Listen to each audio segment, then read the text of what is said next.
How to log out of Instagram from all devices. Hey everyone, welcome to the channel. Today we're going to learn how we can log out of Instagram remotely. So I just want to make sure to watch the video till the very end. First of all, open up Instagram and tap the profile icon from the bottom right of the screen to just come to our profile page. Now when we're on profile page, tap on the three lines icon from the top right hand side and you will land on the settings and privacy page. Over here, go to the first option that says Account Center and tap on it. From Account Center, you can see the option called Password and Security. So go to Password and Security.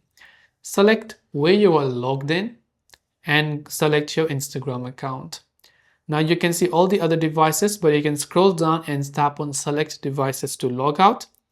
You can select all the devices if you want to, then tap the logout button from the bottom to log out your Instagram account from all those devices.